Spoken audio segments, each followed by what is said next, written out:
This is Jonas from the Solution Center in Tokyo. We're going to have a look at using Redfish with PowerShell in order to export and import server configuration files, SCP files. It's very useful to modify server settings in bulk, for example when setting up a new server or cloning servers.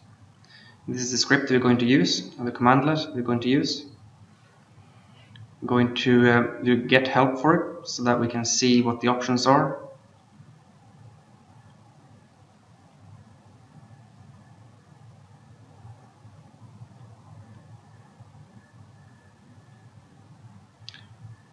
That gives you the ability to export this file to, for example, a ZIP share, a normal Samba Windows share, or an NFS share. In this example, we're going to use an NFS share since we don't want to enter in the username and password details for the share.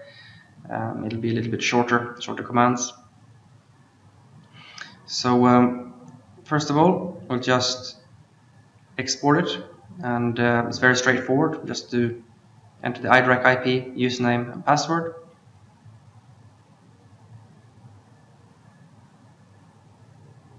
Then we say the method. In this case, we want to export. You can also import, of course. The target could be system, BIOS, or in this case iDRAC, for example.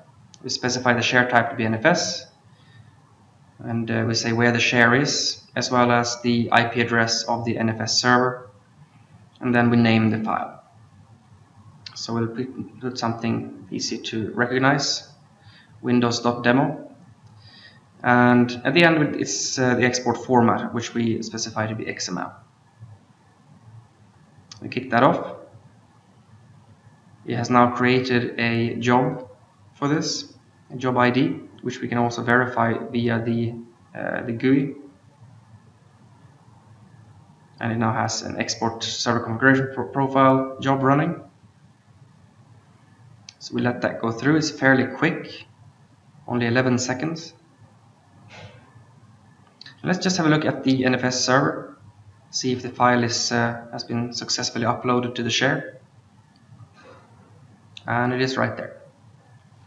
Let's just have a look at the start of that file.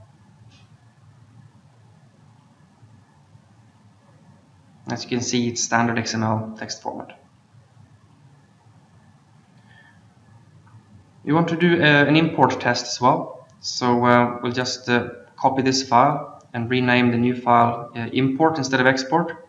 And then we can modify some setting in there and then import it. So let's have a look at that.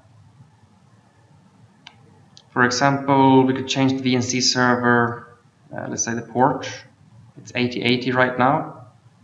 Let's change that to like 9999 for example. We save that.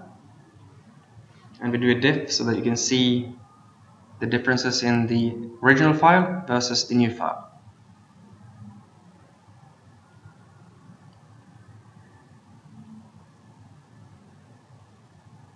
It's only that port that is different in there.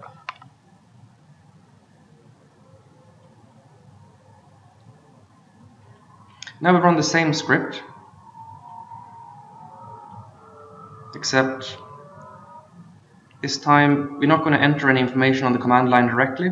We'll simply hit enter, and then it will ask us for the information that is required. So we start off with the iDRAC IP, username, password. In this case we want to import instead of export, so we change that for the method. And the target is the same as before, it's iDRAC, because those are the settings that we are importing. Using an NFS share, and specify the details for the NFS server.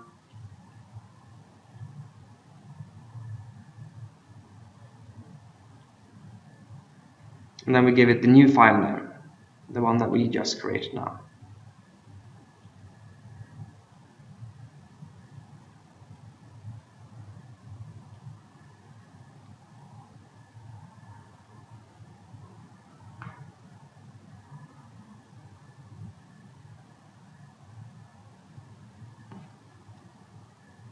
And it has now created an import job, which we can see the job ID for right here. This tool will be fairly quick. There you go, 6 seconds. That is very fast. Let's verify the setting in here. It says that it was imported completed, and we can just go in and have a look at the configuration. The setting we changed is on the virtual console and VNC server. And as you can see, it's now updated to 9999 as expected. It's fairly simple to modify settings this way.